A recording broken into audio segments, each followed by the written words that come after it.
C'est clairement une tendance, et je dirais même une exigence de nos clients, qu'ils soient expéditeurs ou destinataires. Et depuis 2 ans, vraiment, ça s'accélère. Alors, je pense que c'est une très bonne chose. Côté e-commerçant, on le voit parce que dans leurs appels d'offres, de plus en plus, ils nous mettent des critères de responsabilité sociétale, de plus en plus, et ces critères ont une valeur de plus en plus grande. Donc ça, c'est un premier élément. Et côté destinataire, côté e-acheteur, citoyen, là, on le sent parce qu'ils posent de plus en plus de questions à nos services clients, où ils nous interpellent sur les médias sociaux. Et on a par exemple sur le site de laposte.fr développé un éco-comparateur et on voit qu'il est de plus en plus utilisé. Donc c'est vraiment une tendance de fond.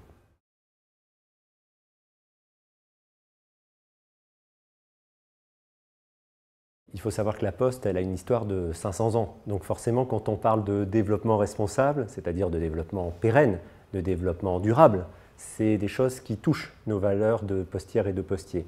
Et donc, on a réfléchi sur ces sujets-là et surtout, on a agi. C'est-à-dire que depuis 2012, l'ensemble des offres de services de la Poste, et notamment la livraison, est neutre en CO2 intégralement.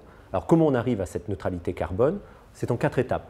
Première étape, effectivement, on éco-conçoit nos produits, puisque dans notre métier, le meilleur CO2, c'est le CO2 qui n'est pas émis. Deuxième étape, on mesure sur toute notre chaîne nos émissions carbone. Alors, évidemment, on va penser à la livraison, on va penser au transport, mais aussi sur nos serveurs informatiques ou nos bâtiments. Troisième étape, on va travailler maintenant à réduire cette empreinte environnementale.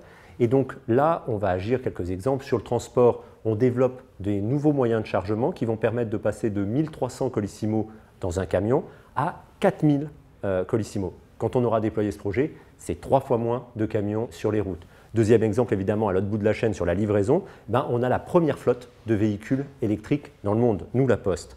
Et en plus, on forme nos 70 000 facteurs à l'éco-conduite. Donc ça, c'est des actions concrètes pour diminuer cette empreinte.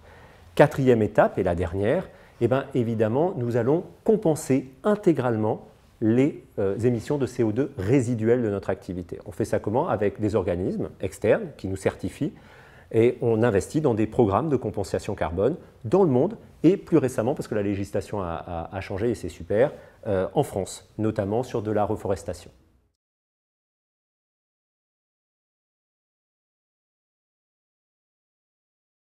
J'en suis convaincu. Et je pense de toute façon que c'est une cible et c'est une cible atteignable. Moi, je suis assez optimiste là-dessus parce que d'abord, les progrès technologiques sont là, la volonté de tout le monde est là, ça c'est le plus important, et je le constate, c'est-à-dire qu'il y a une hausse de nos volumes de colis chaque année. Malgré cette hausse, l'émission carbone de la Poste diminue chaque année. Donc ça me rend très optimiste. On se fixe un premier jalon, je dirais, c'est pour les prochains Jeux Olympiques à Paris en 2024. Nous livrerons en zéro émission l'ensemble de Paris. Attention cependant, le zéro émission, il faut vraiment, et ce sera notre engagement, le regarder de bout en bout. Parce que utiliser un véhicule électrique, par exemple, pour faire le dernier kilomètre, c'est formidable, effectivement. Mais si l'électricité qu'utilise ce véhicule, elle a été faite avec une bonne vieille centrale à charbon, vous avez raté quelque chose. Donc c'est pour ça qu'à la Poste, et c'est déjà le cas, 100% de notre électricité est d'origine renouvelable.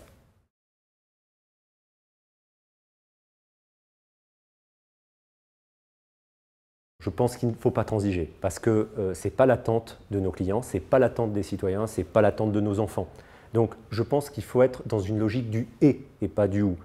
Notre livraison, elle doit être réussie et responsable et partout en France et au meilleur coût. C'est ça un petit peu la promesse que nous, Colissimo, nous souhaitons faire au marché. Alors d'abord, il faut savoir que souvent, écologie et économique se conjuguent bien ensemble.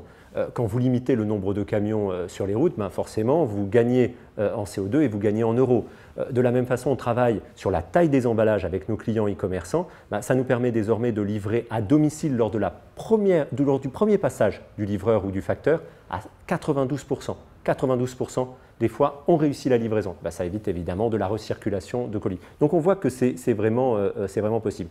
Deuxième sujet, deuxième action, il faut avoir le courage d'investir sur ces sujets-là. Et justement, la Poste investit en ce moment 400 millions d'euros sur la modernisation de son outil colis. Ça nous permet évidemment d'accompagner la croissance du e-commerce, ce qui est formidable et qui est une chance pour notre pays, mais c'est aussi évidemment le moyen de moderniser notre empreinte, diminuer avec nos bâtiments en ayant de l'énergie positive, améliorer les conditions de travail évidemment des postières et des postiers. C'est cet ensemble-là que nous prenons. Et Pour faire ça, nous avons évidemment des partenariats avec nos clients, les e-commerçants, mais nous avons besoin, je dirais, de l'ensemble des consommateurs. Les consommateurs doivent exiger une livraison réussie, et ça, ils sont très exigeants vis-à-vis de nous, notamment cette période de fin d'année, tant mieux, mais ils doivent exiger une livraison réussie et responsable. Ils peuvent compter sur nous pour le leur apporter.